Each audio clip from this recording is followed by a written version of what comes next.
एक रहस्यमयी दुनिया जहां कला और रहस्य का गहरा नाता है। एक युवा कला प्रेमी काव्या जो एक पुरानी पेंटिंग के माध्यम से एक गुप्त संदेश की खोज में लगी है। यह संदेश उसे एक ऐसे रहस्य की ओर ले जाता है जो सदियों से छिपा हुआ था, लेकिन इस रहस्य को सुलझाने की राह में खतरा हर कदम पर उसका इंतजार कर रहा है। क्या काव्या इस गूढ़ कोड को तोड़ पाएगी, या यह रहस्य उसे हमेशा के लिए अपने अंधेरे में समा लेगा?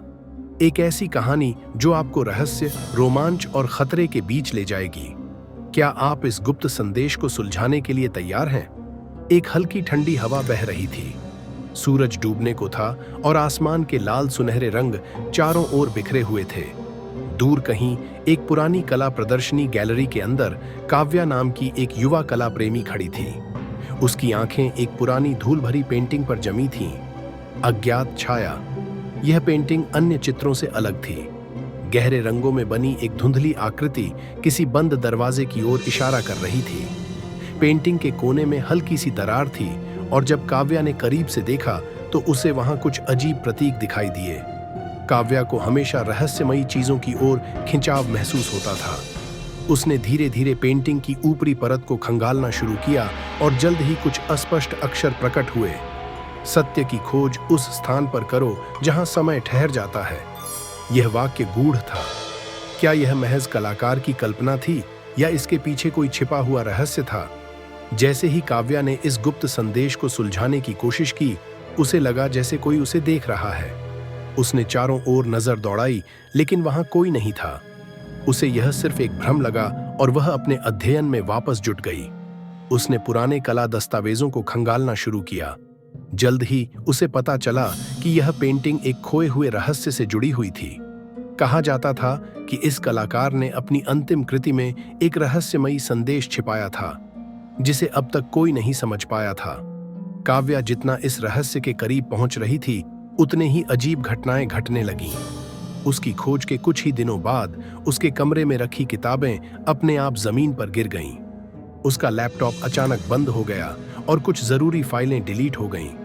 उसने सोचा, क्या कोई नहीं चाहता कि मैं इस रहस्य को सुलझाऊं? लेकिन अब वह पीछे हटने वालों में से नहीं थी। उसने संदेश के अगले भाग पर ध्यान दिया, जहां समय ठहर जाता है। काव्या को याद आया कि कलाकार अपनी कला के सबसे गहरे रहस्यों को छिपाने के लिए पुराने लटके हुए घड़ियों का उपयोग करता था। उसे गैलरी के एक कोने में एक बहुत पुरानी घड़ी दिखाई दी, जो वर्षों से बंद पड़ी थी। उसने धीरे धीरे घड़ी को देखा और महसूस किया कि उसकी सतह पर हल्का सा खरोंच का निशान था। जब उसने उसे ध्यान से छुआ तो घड़ी का पिछला हिस्सा हल्का सा खिसक गया। उसके अंदर एक मुड़ा हुआ कागज था। काव्या के हाथ कांप गए। उसने कागज को खोला और उसमें लिखा था, सच्चाई को जानने वाला हमेशा खतरे में रहता है। अगर तुमने यह संदेश पढ़ लिया है तो अब तुम्हें सावधान रहना होगा। कुछ लोग नहीं चाहते कि यह रहस्य सामने आए। इससे पहले कि काव्या कुछ समझ पाती, पीछे से किसी के कदमों की आवाज आई। वह तुरंत मुड़ी, लेकिन वहां कोई नहीं था। उसे अब यकीन हो गया था कि वह किसी बड़े रहस्य के करीब थी, एक ऐसा रहस्य जो सदियों से छिपा हुआ था। पर सवाल यह था, क्या वह इसे सुलझा पाएगी या यह रहस्य उसे हमेशा के लिए गायब कर देगा? काव्या ने घड़ी के अंदर छिपे कागज को अपनी जेब में रखा और धीरे धीरे गैलरी से बाहर निकल आई। उसका मन शंका और जिज्ञासा से भरा हुआ था, लेकिन उसने खुद से कहा, यह सिर्फ एक और कोड है जिसे मुझे हल करना है। रात भर वह उस कागज को बार बार पढ़ती रही। उसके मन में सवालों की झड़ी लग गई थी। यह संदेश किससे जुड़ा था? यह रहस्य क्या था जो इतना खतरनाक था? वह जानती थी कि इसे हल करने का कोई आसान रास्ता नहीं था, लेकिन उसकी जिद ने उसे आगे बढ़ने की प्रेरणा दी। अगले दिन काव्या ने गुप्त रूप से कुछ पुराने आर्ट इतिहासकारों से संपर्क किया, जिन्होंने अनिरुद्ध सेन गुप्ता के काम पर शोध किया था।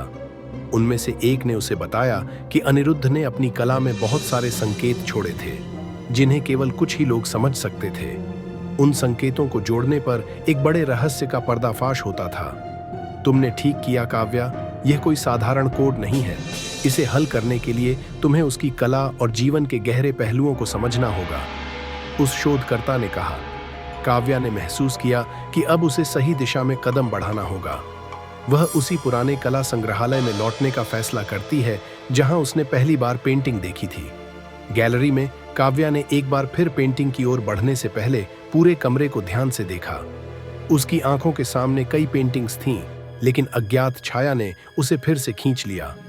उसने ध्यान से पेंटिंग को देखा और महसूस किया कि केवल इसी पेंटिंग में एक रहस्य छिपा हुआ था, जो बाकी सबसे अलग था। वह वापस उसी कोने में पहुंची जहां उसे घड़ी के बारे में पता चला था, और इस बार उसने दीवार की दरारों को खंगालना शुरू किया। उसके हाथ में अचानक कुछ ठोस महसूस हुआ, एक छोटा सा सिक्का।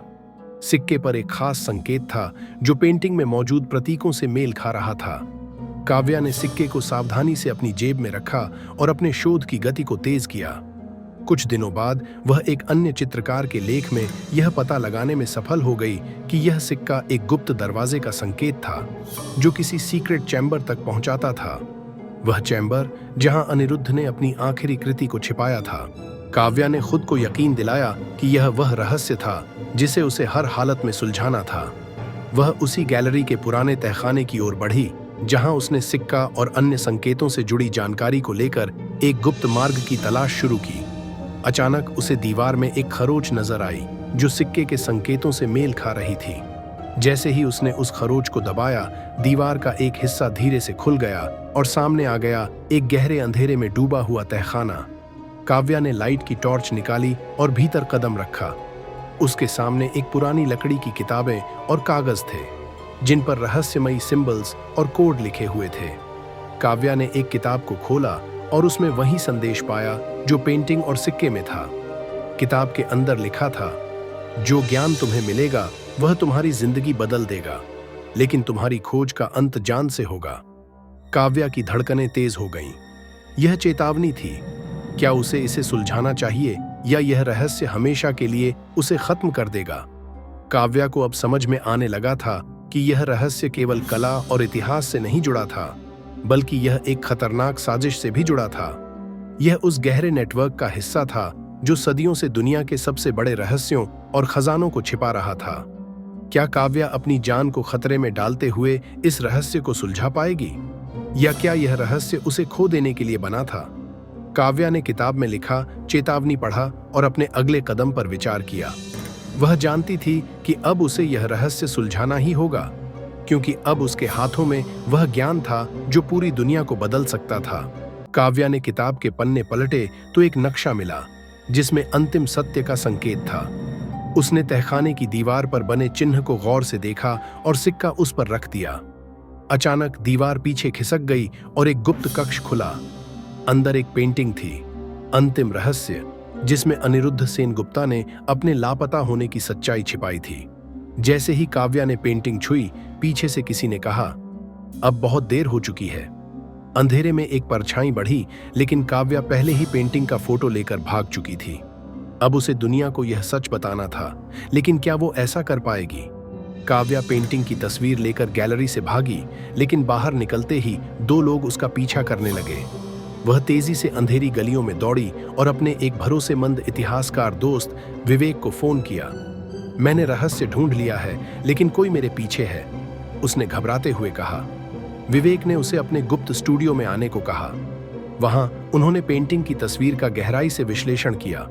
यह अनिरुद्ध सेनगुप्ता का आखिरी संदेश था। कला केवल सुंदरता नहीं, सत्य का आईना भी है। काव्या को समझ आ गया कि यह रहस्य किसी गुप्त खजाने का नहीं, बल्कि कला की आजादी से जुड़ा था। अनिरुद्ध ने यह रहस्य दुनिया के लालचियों से बचाने के लिए छिपाया था। तभी दरवाजा जोर से धक्का देकर खोला गया। वही नकाबपोश लोग अंदर घुस आए। हमें पेंटिंग दो, उनमें से एक गरजा। लेकिन काव्या तैयार थी। उसने पहले ही तस्वीरें मीडिया को भेज दी थीं। अब यह रहस्य सिर्फ मेरा नहीं, पूरी दुनिया का है। आश्चर्यजनक रूप से नकाबपोश पीछे हट गए। रहस्य सामने आ चुका था, अब इसे दबाया नहीं जा सकता था। कुछ महीनों बाद काव्या की खोज ने कला जगत में टहलका मचा दिया। अनिरुद्ध सेनगुप्ता की आखिरी कृति की सच्चाई सबके सामने आ गई थी। काव्या ने एक अंतिम नजर पेंटिंग की तस्वीर पर डाली और मुस्कुराई। उसने न केवल एक रहस्य सुलझाया, बल्कि कला की सच्ची ताकत को भी उजागर किया था।